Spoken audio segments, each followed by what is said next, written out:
PG&E, Pacific Gas and Electric. PG&E was found responsible for 16 of the fires, over $10 billion in damages. All of this while producing $1 billion a year in profits for the Rothschild investment group.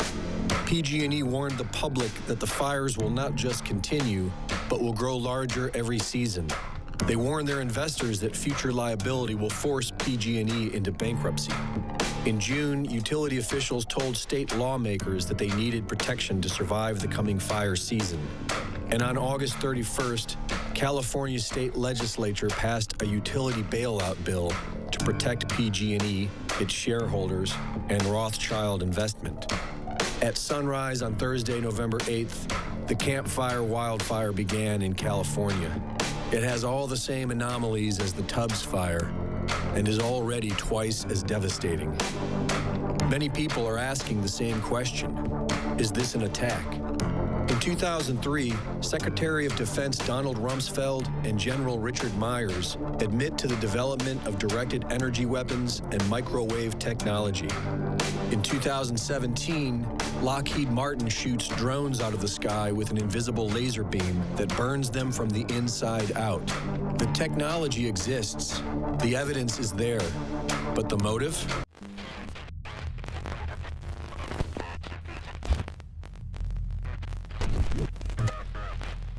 I'm not saying that arson was used to burn down millions of acres in California in the last month.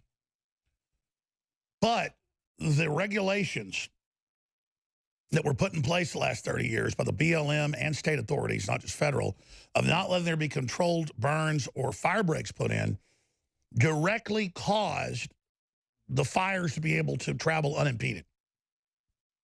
And thousands of years of fire management and land management were thrown out the window.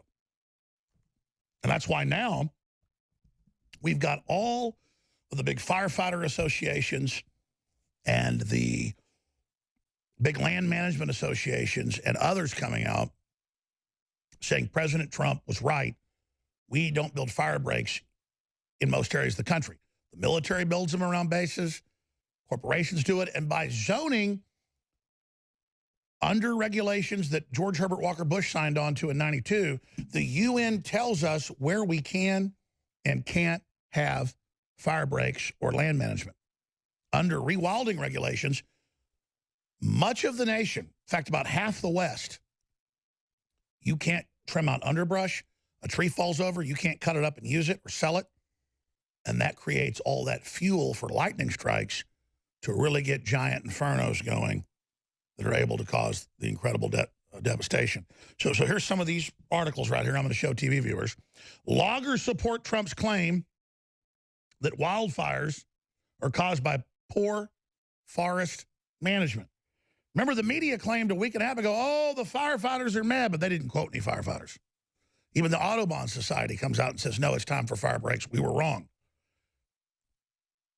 Secretary Zinke backed Trump's claims that years of mismanagement led to out-of-control record fires. That's what's going on. And then we've got all the history of it and what fire breaks do and why they're needed. And the fact that they're trying to block us even having fire breaks. There's San Francisco Chronicle calling for fire breaks. That was in July of this year. Here's Audubon saying it's now time for fire breaks. Here's stuff from 100 years ago, posters telling farmers to build. You ever notice around fields, old fields or old houses, there's like a 2 foot wide, 3 foot wide, 2 foot tall hump of rocks or dirt. And you're like, what does that keep out? What does that do? Well, if there's a flood, most floods are only a foot or two high, it doesn't flood your house. And fire doesn't jump it on average. There are water breaks and there are fire breaks before we had insurance. You can look up fire breaks for yourself. And the fact that Trump brings this up and they act like he's a liar is incredible. So going to the next level, our own Greg Reese did a breakdown. There's a lot of people online notice whole houses are burned, but trees aren't burned. And then cars are burned with the grass they're parked next to not burned, but they're melted down. I don't know what's going on. No one can break down what this mystery is. The internet's on fire with it. But regardless, not building fire breaks, not allowing controlled burns for at least 30 years, since the time of George Herbert Walker Bush, has allowed this to happen, and all the experts agree. So bottom line, policy allowed this to get out of control. So this is a form of deindustrialization, just like getting rid of the dams or not building new ones. This is a form of feudalism, a form of siege.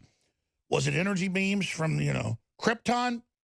I'm not ready to say that. I'm being sarcastic. But something's going on. It should be investigated. It's always good to ask questions. Here's the report. 2017, the Tubbs fire began in Northern California. And by the time the sun came up, over 1,000 homes were destroyed. Videos and photographs show how this so-called forest fire seemed to spare the wild and somehow jump from house to house. CNN reported that the so-called forest fire jumped to the freeway. Hundreds of photographs show cars with melted trails of aluminum alloys from what must have been an unprecedented amount of power. The average forest fire burns at 1,100 degrees Fahrenheit. Aluminum alloys will melt at temperatures between 1,200 and 2,000 degrees, but many of these cars were nowhere near a forest fire. Some cars were flipped over. The heat must have been intense. Not only was it able to melt aluminum alloy, but consistently, every home that caught fire was leveled to white, powdery ash in less than 12 hours. By October 31st, the Tubbs fire had destroyed 5,643 buildings. PG&E, Pacific Gas and Electric. PG&E was found responsible for 16 of the fires, over $10 billion in damages. All of this while producing $1 billion a year in profits for the Rothschild investment group. PG&E warned the public that the fires will not just continue, but will grow larger every season. They warned their investors that future liability will force PG&E into bankruptcy.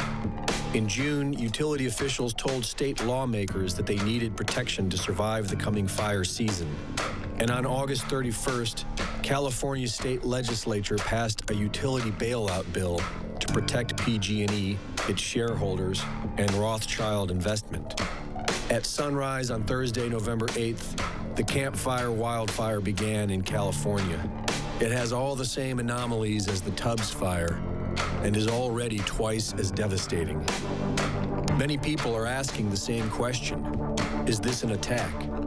In 2003, Secretary of Defense Donald Rumsfeld and General Richard Myers admit to the development of directed energy weapons and microwave technology. In 2017, Lockheed Martin shoots drones out of the sky with an invisible laser beam that burns them from the inside out. The technology exists. The evidence is there. But the motive? Perhaps it can be found in the United Nations Agenda 21, wherein certain areas of the country are proposed to be off limits to human use. It just so happens that these strange California fires seem to all be within the proposed no human use areas. New regulations and insurance policies are preventing homeowners from rebuilding. And meanwhile, they claim it is the new normal and are now claiming it is a phenomenon of global warming. One thing is for certain: the governor of California has already assured that the people will pay for all of the damages. This is Greg Reese reporting for Infowars.com. The video is posted to Infowars.com right now. If you're a radio listener, you want to see this, please spread this to everybody you know. Must watch the California wildfires and Agenda 21. And regardless, Agenda 21 is the global treaty and policy to not create fire breaks or control burns that let these fires do this. But then I was looking at this last week when Reese was working on this. He's a smart guy, former Marine, patriot journalist. He does engineering stuff. And I said, what's weird? That car's right by grass. It's dry. It's not even burned. And these houses, and it is weird. But regardless, they set the policy they knew would allow this to happen in the last 30 years, not allowing the fire breaks. So regardless, policy by Agenda 21 and the UN Treaty on Biological Diversity caused this. But now the Audubon Society's own members are like, cut the fire breaks. That'll save the kangaroo rat and everything else. It's not about the kangaroo rat. It's about taking property. It's like in Northern California and Southern Oregon. with what they've done with Klamath Falls and all that, huge high mountain lakes with dams, saying you can't have the water for farmers because of an endangered fish that's not endangered and isn't even indigenous. It's invasive. But that's all the joke. Hey, let's use an invasive species, and because humans are invasive, the globalists say. They act like they're aliens down this hill. Let's not let them have their damn water that farmers paid for in the last 80 years. Farmers would pay to have those state dams built. But then farmers, 80 years later, they don't know what Granddaddy did. They just hear, you don't get the water anymore, sonny boy. They're like, but the lake's full of water. Sorry, we're going to shut it all down. We're going to not let you use the water. And when we're going to run you off your property, but then we're going to turn the water right back on later and have your farming and have your houses and have it all for pennies on the dollar. That's how globalism works.